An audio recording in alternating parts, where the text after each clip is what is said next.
जय भीम, मैं मेवालाल और आप देख रहे हैं बहुजन समय। साथियों, आज पचकुइयाँ रोड पर गढ़वाल भवन में यहाँ मूल निवासी का एक बहुत बड़ा सम्मेलन चल रहा है। तो यहाँ पर मानवर दीना बाना और डीके खापड़े जी का परिनिर्वाण दिवस है और दीना बाना जी का जन्म दिवस है। दोनों को मिलाकर बीएल मातंग जी यहाँ पे प्रोग्राम कर रहे हैं। तो उस प्रोग्राम में हमारे जगन्नाथ प्रजापति हैं, इनसे मैं जानूँगा कि आखिर जो ओबीसी समाज है आज वो राम मंदिर के नाम पर खुश है, 5 किलो राशन पे खुश है, या अपना शासन चाहता है, या 5 किलो पर राशन पे खुश है। इसी सब बातों पे मैं इनसे पूछूंगा। सर, सबसे पहले आपको जय भीम। जय भीम, नमो बुद्धाय। सर,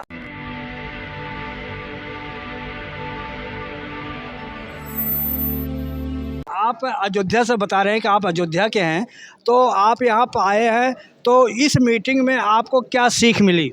सर, मैं बहुजन संघर्ष से जुड़ा हूँ, बहुजन राजनीति से जुड़ा हूँ, बहुजन समाज से जुड़ा हूँ। मैं बहुजन के बारे में चिंतन करता रहता हूँ, मंथन करता रहता हूँ कि हमारा समाज कैसे उठेगा, किस प्रकार से इसको उठाया जाए, किस प्रकार इसको आगे बढ़ाया जाए। तो मतलब हमें जो है विभिन्न जातियों में बना करके ऐसे तोड़ा गया कि बिल्कुल जैसे एक एक तिनका करके तोड़ दिया गया, और उसमें तोड़ने के बाद भी ऊंचा नीचा बनाया गया। ऊंचा नीचा बनाने से वो कभी एक हो ही नहीं सकता किसी, मतलब जब तक हम उसको ध्वस्त नहीं करेंगे, कि उसको हम सोचे कि तू हमारा भाई है, ऊपर वाला भी नीचे वाला भी सब एक बराबर हमारे भाई है। और हमें इन दुश्मनों ने, हमारे मनुवादी ब्राह्मण दुश्मनों ने ही हमें टुकड़े टुकड़े में करके ऊंचा नीचा करके तोड़ दिया कि हम एक नहीं हो पा रहे हैं। तो उनको जब समझाएंगे हम कि सारे हमारे भाई हैं, हमारे एक भाई एक ही खून के हैं, हमारे सबके माता पिता एक ही थे शुरुआत के, केवल मुझे तोड़ा गया है एकता को खंडित करने के लिए। मैं आपसे समझना चाहता हूँ, आप गांव में रहते हैं, जब शादी ब्याह आप करते हैं तो क्या बिना पंडित के आप शादी कर सकते हैं? वही स्कूल में आपके भी बच्चे पढ़ते हैं, संस्कृत पढ़ते हैं, उन्हीं के बच्चे भी संस्कृत पढ़ते हैं, लेकिन फिर भी आप लोग पंडित जी को बुलाकर अपना शादी कराते हैं। क्या आपके समाज में पढ़ा लिखा नहीं होता है? जी, हमारे समाज में पढ़े लिखे अभी कम है हकीकत में, और जो पढ़े लिखे हैं वो अनपढ़ के बराबर 0.5% में या 80% में हाफ के बराबर है, ठीक है। लेकिन शादी ब्याह पंडितों वाला जो मैटर है ये अब शुरू हो गया है, अब शुरू हुआ है। और मैं अपने पहले लड़के की शादी जो करने का मन बना रहा हूँ बगैर पंडित के, कुछ लोग कहते हैं अर्जक संघ से कराइए, कुछ लोग कहते हैं बुद्ध से कराइए, तो मैं बगैर पंडित के ही शादी कराने का पूरा मन बना चुका हूँ। आगे समाज से जो भी लड़ना पड़े, जो अज्ञानी समाजों से जो लड़ना पड़े, या माता पिता से जो लड़नी पड़े, उसको मैं लड़ने के लिए तैयार हूँ। तो पंडित नाराज होगा, पंडित का डर है या समाज का डर है कि आप पंडित के बगैर शादी करोगे, तो किससे आपको डर है? डर मुझे पंडितों का नहीं है, हमें अपने मतलब थोड़ा समाज से डर है, थोड़ा सा, ठीक है। लेकिन जब एक बार हम अपना कार्य शुरू कर लेंगे तो डर खत्म हो जाएगा। किस लिए समाज से डर है? क्या समाज को शादी करने के लिए आपको पैसा देगा, उनके पैसे से शादी करोगे, या बिना समाज तो कोई हेल्प ना करे तो भी आप समाज का ही गुलाम रहेंगे? समाज को तो आपके हित के लिए वो समाज होता है ना? नहीं, बिल्कुल बिल्कुल, आप वो एक अज्ञानता है, अज्ञानता के कारण वो जो है हम पे मतलब बातें उल्टी पुल्टी बोलेंगे, ये बहुत ज्ञानी हो गया है, ये बहुत वो हो गया है, ये पैसे वाला, या कैसे भी बातें कर देंगे, इसी का डर और कुछ नहीं है। ये तो आपका उदाहरण है कि जितने हमारे महापुरुष हो, चाहे ललई सिंह यादव को देख लीजिए, बाबा साहब अम्बेडकर दे दो, और साहू जी महाराज के, जितने भी महापुरुष हैं पहले अपने समाज से ही संघर्ष किया, और फिर समाज से संघर्ष किया, फिर जाके और अदर समाज से संघर्ष। पहले तो आपको अपने घर से ही मुकाबला करना पड़ेगा। आपका भाई आपका दुश्मन होगा, बीबी आपका दुश्मन होगी। सत्य है कि मतलब हम लड़ाई जब तक घर से शुरू नहीं करेंगे तब तक समाज में सफलता आगे नहीं बढ़ा सकते, क्योंकि पहले हम सुधरेंगे तब पूरा समाज सुधार पाएंगे, ठीक है। अच्छा, इसका कारण क्या है कि जो हमारा समाज अनभिज्ञ है, पढ़ा लिखा नहीं है, या पढ़ लिख करके वो अज्ञानी बनता है, क्या उसमें कारण है? नहीं, देखो, मेरा समाज पढ़ा लिखा जो है भी वो अनपढ़, या जो इनकी कुरीतियाँ हैं उसी के अंदर वो रहते रहते उसको भी जो पढ़ा लिखा है वो भी उसी में ढलने की कोशिश करता है, ठीक है।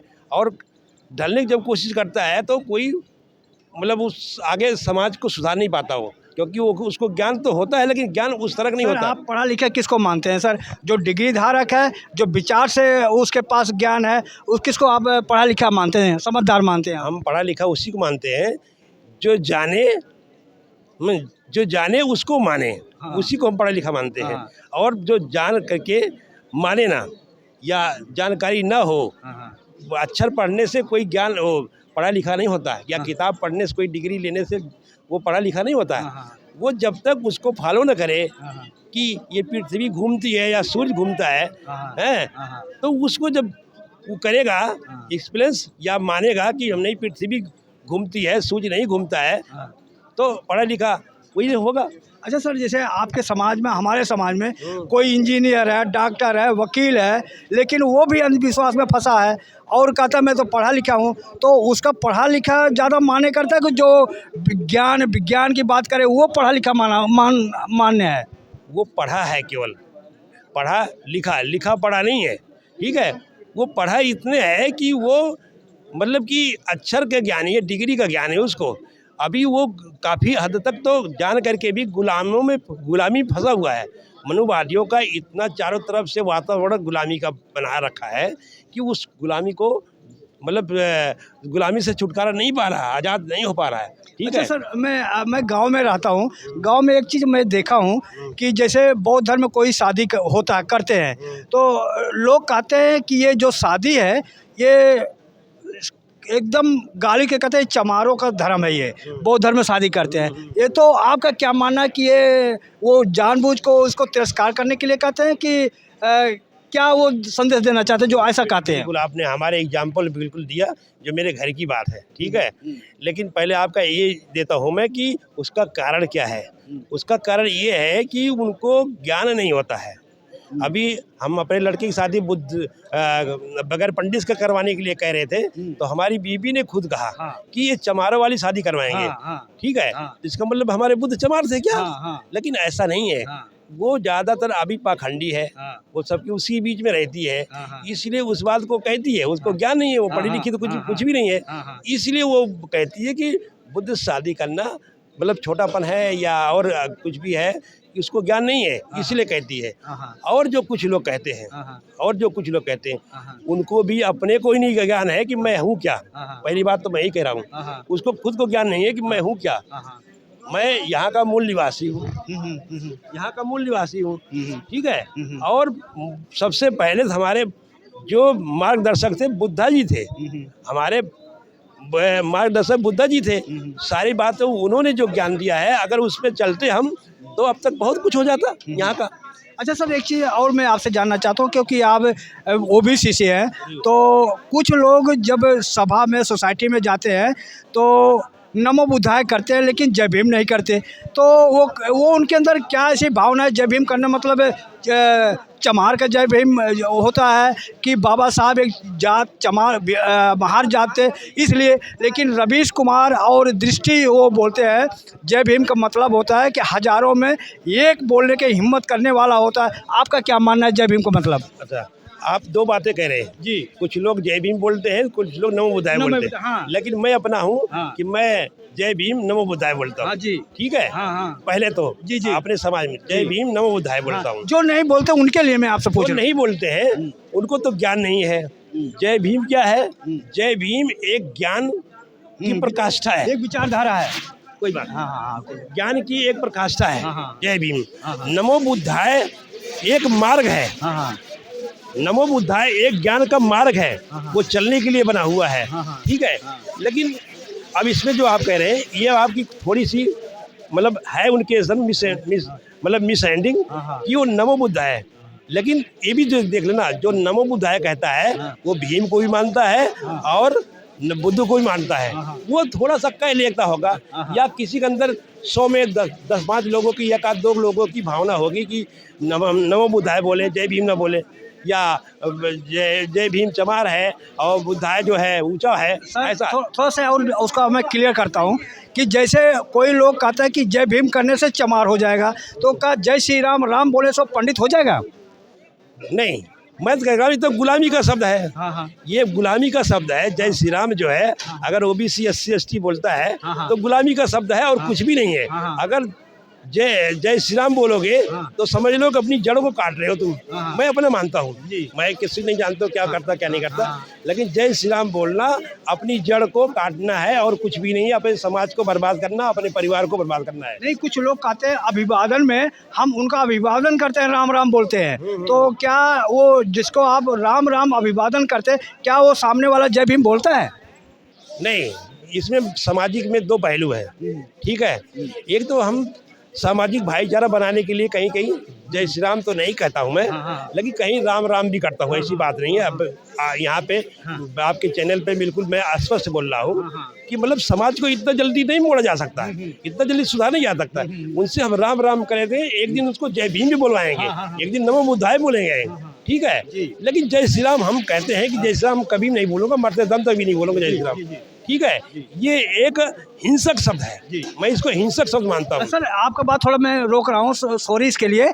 मानव काशी राम से भी एक बार किसी ने आके कहा, मानव साहब मीटिंग में बैठे थे, उन्होंने कहा कि साहब राम राम, तो साहब ने राम राम किया, लेकिन कुछ देर बाद एक कार्यकर्ता ने पूछा कि आपने जय भीम बोलने वाले आप राम राम करते हो, तो आप क्यों राम राम बोला? तो उन्होंने कहा कि हम अभी राम राम कर रहा हूँ, उसी से हम जय भीम बुलवाएंगे, इसलिए मैं राम राम बोला। हाँ बिल्कुल बिल्कुल, एक नंबर सही बात उन्होंने कहा कि वो अज्ञानता बस राम राम कर रहा है, ठीक है।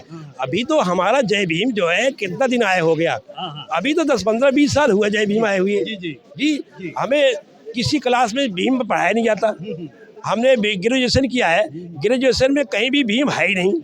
गांधी जी के विचार और किसी कई लोगों के विचार जो है, जेपी के विचार, राजनीतिक चिंतन, ये सब पढ़ाया जाता है उनको। गांधी जी के चिंतन पढ़ाया जाता है, लेकिन जय भीम के राजनीतिक चिंतन में कहीं उनका चैप्टर नहीं है। तो मैं तो जय भीम तो स्कूल में पढ़ा नहीं हूँ, जबकि ग्रेजुएशन कर लिया हूँ, वहाँ तक भी भीमराव अम्बेडकर जी को कहीं पढ़ा नहीं। और जब इधर आके पढ़ता हूँ तो शरीर में आग निकलती है कि भीम के साथ क्या हुआ है। अच्छा सर, आपको थोड़ा रोकता हूँ, मैडम हमारे साथ आए, ये भी शिक्षिका है, बच्चों को पढ़ाती है। तो मैडम सबसे पहले आपका परिचय क्या है? मेरा नाम शिवानी ढाका है और मैं शिक्षिका हूँ और मैं वाल्मीकि पाठशाला चलाती हूँ। वाल्मीकि मंदिर में है, जो जहाँ पर सभी गरीब बच्चों को व समाज के बच्चों को, पिछड़े वर्ग के बच्चों को मुफ्त शिक्षा दी जाती है, और साथ ही साथ कॉपी किताबें हर तरह से जहाँ तक हम मुझसे होता है बच्चों का साथ देती हूँ मैं। और यहाँ तक कि बच्चों के एडमिशन से लेके पेरेंट्स टीचर मीटिंग तक भी मैं बच्चों की स्कूल में जाती हूँ। आपका क्या मानना है? कुछ लोग कहते हैं कि बाबा साहब को पढ़ना ये नीचों का काम है, नीच लोग इनको मानते हैं, आपका क्या मानना है? बाबा साहब नीच थे? नहीं, मैं ये मानती हूँ बाबा साहब नीच नहीं थे बिल्कुल भी, क्योंकि अभी जो मैं जो जागृत हुई हूँ, जो मैंने इतना बड़ा कदम उठाया है, ये सिर्फ और सिर्फ बाबा साहब को पढ़ने के बाद, सावित्रीबाई फुले जी को पढ़ने के बाद और इन सभी महापुरुषों को पढ़ने के बाद ही मैंने इतना बड़ा कदम उठाया है। वरना मुझे किसी भी देवी देवता या भगवान से कोई प्रेरणा नहीं मिलती इस कार्य को करने में। तो सिर्फ और सिर्फ महापुरुषों को पढ़ने के बाद और बाबा साहब की विचारधारा को मैं लेकर चलती हूँ, जो कि बाबा साहब ने बोला है, शिक्षित बनो, संगठित रहो और संघर्ष करो। और शिक्षित मैं क्या बताऊं कि हमारे जो स्कूल्स में भी होता है कि हमें बाबा साहब के बारे में नहीं बताया जाता, हमारे महापुरुषों के बारे में नहीं बताया जाता, सिर्फ बिकॉज इसलिए कहीं ये बच्चे पढ़कर सवाल ना करने लग जाए और जो हमारे नेता लोग होते हैं उनसे सवाल ना करने लग जाए। सवाल है आपसे, आप शिक्षिका हैं, क्या आज भी भेदभाव आपको फील होता है? लोग करते हैं कि नहीं करते हैं? कहीं ना कहीं मैं दिल्ली से हूँ, बट हमने इतना भेदभाव नहीं देखा, बट कहीं ना कहीं होता है अभी भी भेदभाव। जिस तरह से मैंने ये चीज़ देखी है, जब कोई लोग घर में काम करने के लिए महिलाएं जाती हैं किसी के घरों में काम करने के लिए, तो आप ये मानोगे कि जब उनको चाय दी जाती है तो उनके कप अलग रखे जाते हैं। क्यों? वो चीज़ क्यों होती है? तो ये भेदभाव है उनमें। सर आपके इसके बारे में क्या अनुभव है? मैडम कह रहे हैं कि चाय के माध्यम से, पानी के माध्यम से आज भी भेदभाव होता है। आप गांव में रहते हैं, आपको कैसा फील हुआ, होता है कि नहीं होता है? ये भेदभाव काफ़ी हद तक ख़त्म हो गया है। अब गांव में जो है काफ़ी 80% जो है बफर सिस्टम खिलाया जाता है, उसमें सब कोई खाता है, उसमें कोई पंडित और छतरी वगैरह वगैरह जो भी है। हालांकि ओबीसी में भी बहुत बड़ा ये भेदभाव था, लेकिन वो सब लमसम 80% 90% ख़त्म हो चुका है। इसको ख़त्म कहोगे कि बरकरार है, केवल ढक दिया गया है? आप क्या मानोगे? जैसे मान लो कि आप कैसे मापोगे एक साथ ये पत्तल में और एक साथ थाली में अगर खाना मिले घर पे तब जांच होगी कि वो बफर में तो हलवाई बनाता है, कोई तो बनाता नहीं, तो आप कैसे मापोगे कि भेदभाव होता है कि नहीं होता? नहीं देखो, खत्म हो सकता है, खत्म मैंने जल्दी खत्म उसको बोल दिया। अभी खत्म तो नहीं हुआ है, लेकिन वो जिंदा है, वो जिंदा है, खत्म नहीं हुआ है, लेकिन काफ़ी हद तक तो खत्म हो चुका है। सर मैं आपको बात काटूंगा, अभी भी मेरा अनुभव है, मेरे गांव में एक पंडित का परिवार है, पुलिस वाले रात में गश्त करने आए तो टिके वहां पर, तो जो पंडित का घर है हमारे घर से थाली ले जाता है। मैं पूछा क्यों ले जा रहे हो? कहता उसमें से एक शेड्यूल कास्ट का है, इसलिए उसको शेड्यूल कास्ट में थाली में खिलाऊंगा, और एक यादव है उसको अपने थाली में खिलाओ। मेरा अनुभव है, तो आप कह रहे हो कि भेदभाव नहीं होता? नहीं, मैं ये नहीं कहा, वो गलती से निकल गया मुँह से कि मतलब मैं कह रहा हूँ जिंदा है, वो जिंदा है, ख़त्म नहीं हुआ है, लेकिन जिंदा है। ये समझ लो कि 90% 95% मेरे समझ अभी में। जबलपुर में एक आया है कि SC ST के लोग बच्चे जो है पानी पी लिया कुएं में, उनको खुल्लम मारा पीटा गया, तो आज भी तो पानी पीने के लिए मारा जा रहा है। हाँ जेल को मारा जा रहा है, लेकिन मैं कहा नहीं कि 80% के आसपास या 90% के आसपास जो है घटनाएं खत्म हो गई नहीं हैं। सर, मैं इसलिए कह रहा हूँ, जब आप जैसे पढ़े लिखे लोग गांव में एक्टिविस्ट हैं, आप लोग कहोगे खत्म हो गया तो सरकार तो बदलाव करेगी नहीं। तो आप ये बोलो कि होता है तभी सरकार उसके ऊपर बदलाव करेगी। ये बात ठीक करें आप, बिल्कुल आपकी बात जायज़ है। मतलब उसको हम जब तक दर्शाएंगे नहीं, जब तक उसका समूल नाश नहीं होगा। लेकिन ये माहौल ऐसे बन रहा है कि इनको ये ख़त्म होके रहेगा, ये माहौल जो बन रहा है ख़त्म होके रहेगा, क्योंकि अब गांव में जो है लोग पंडित को मानना भी कम कर दिए हैं, कम कर दिए हैं। चाहे SC हो, SC पहले भी कम मानता था, लेकिन OBC में भी काफ़ी % जो है अच्छा मानना सर, कम। मैं आपको बात काट रहा हूँ मैडम, ये भेदभाव छुआछूत जो अभी भी आपको दिख रहा है, ये ख़त्म कैसे होगा? ये ख़त्म करने का इसका एक ही कारण है और वजह भी एक है, सिर्फ और सिर्फ शिक्षा, जिससे कि हमारे बच्चे पढ़े, आगे बढ़े, अपने अधिकारों को जाने। और शिक्षा के बिना कुछ भी नहीं हो सकता। अगर मान लो आप बच्चों को नहीं पढ़ा रहे हो, ठीक है, हमारे पेरेंट्स ने वो चीज़ सही है, पर हमारे पेरेंट्स ने हमें पढ़ाया क्योंकि वो चाहते हैं कि हमारे बच्चे वो चीज़ ना सहें। और मैं आपको एक घटना बताना चाहूँगी। मैं मिली थी, गुजरात से थे सर, और मैं उनसे खुद मिली हूँ, जो कि जिनका नाम कन्हैया जी था। वो गुजरात से प्रिंसिपल थे स्कूल में, और उनके साथ क्या होता था, उनकी मैंने पूरी फाइल देखी, मैंने उनके पूरे केसेस देखे। उनके साथ उनका अलग से मटका रखा जाता था, सिर्फ और सिर्फ वो SC समाज से थे, इस वजह से।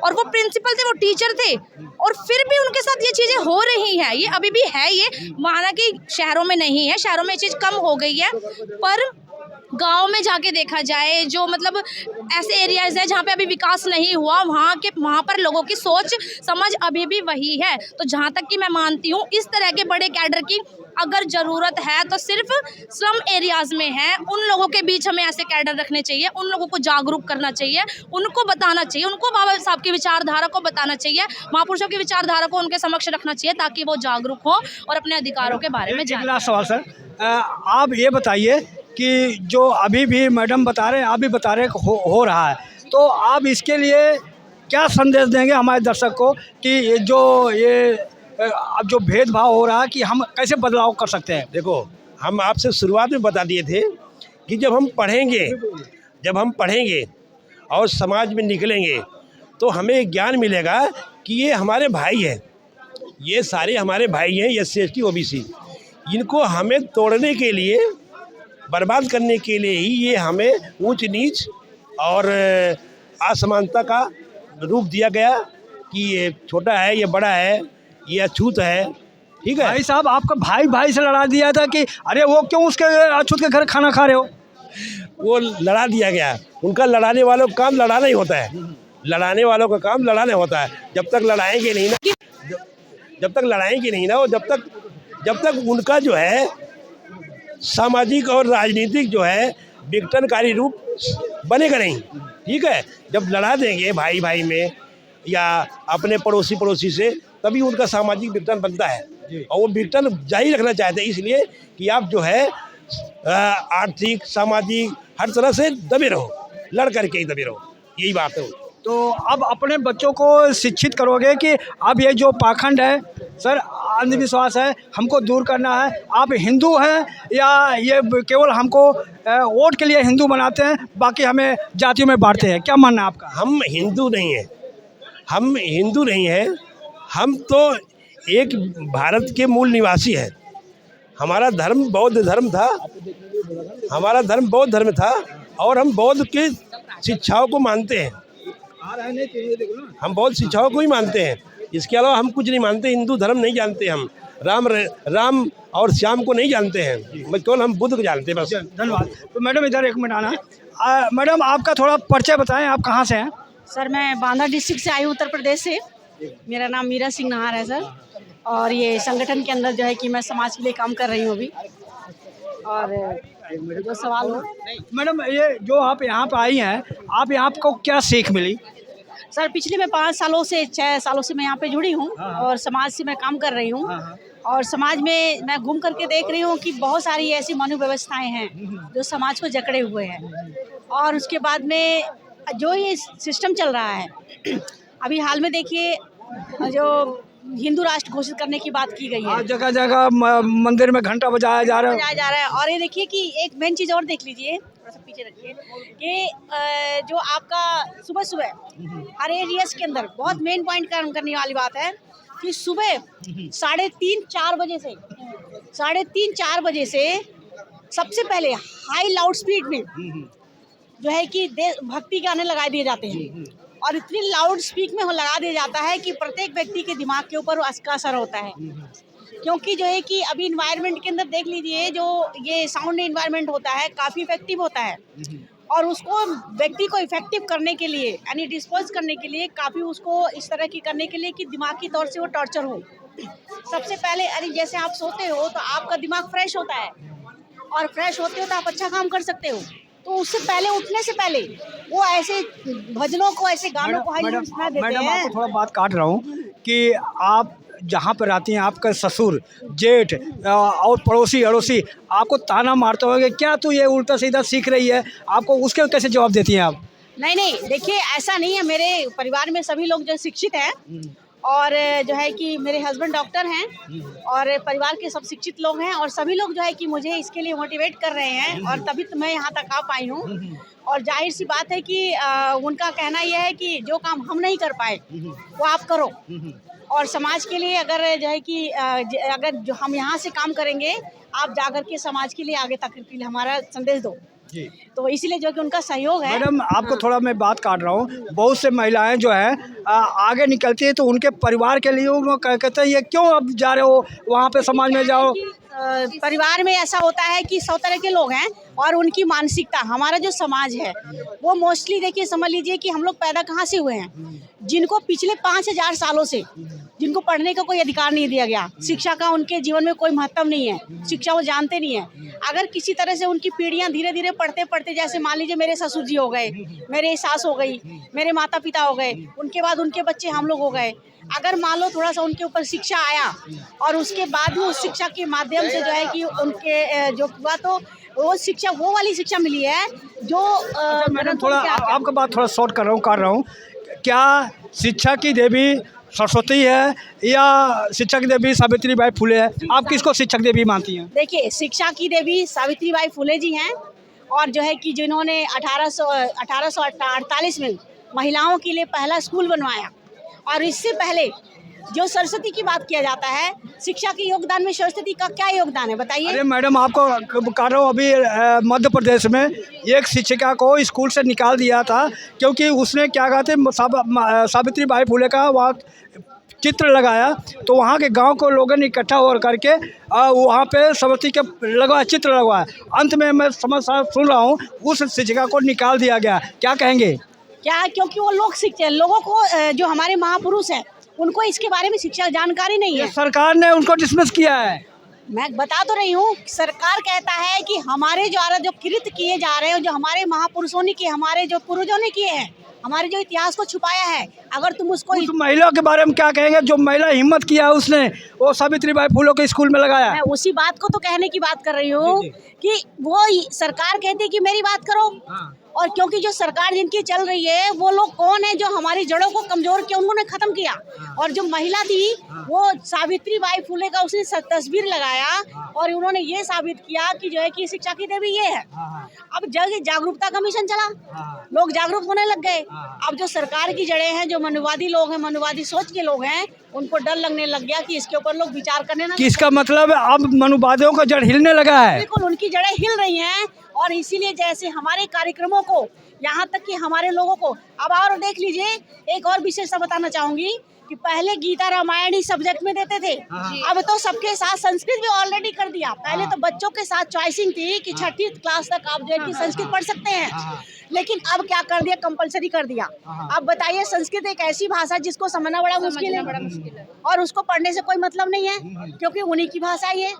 तो वो पढ़े ना, बाकी सबके क्यों पढ़ा रहे हैं, क्या जरूरत है? अरे मैडम, उसको पढ़ के पुजारी बनेंगे तो वहाँ पे उनको दान मिलेगा, कैसे आप बात कर रही हैं? वो दान, भाई दान के लिए वो काम कर रहे हैं। अगर हमें पुजारी बनाना चाहते ठीक है, तो आज से क्या अभी हमें मंदिरों में हमें घुसने देना? बारी बारी जैसे नौकरियों में रहता है ऐसे हमें भी। मोदी जी कर रहे हैं, हम इसीलिए तो मंदिर बना दिया, वहाँ जाकर रोजगार मिलेगा।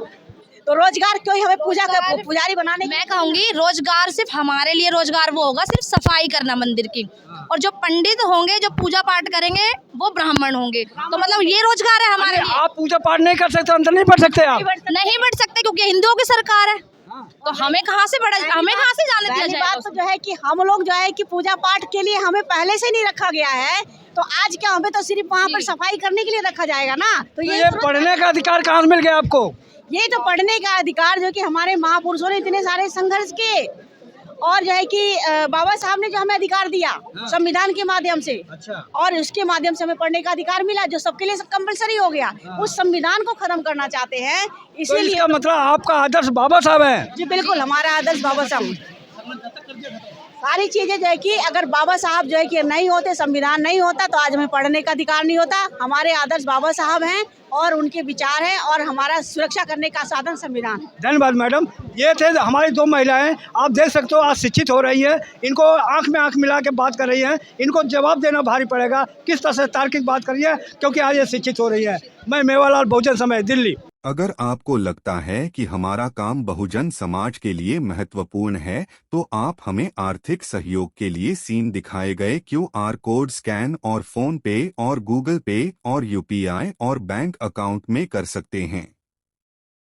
फोन पे, गूगल पे 9250529129, UPI 9250529129 bank account state bank of India AC 104299462008, IFSC code SBIN 00066563।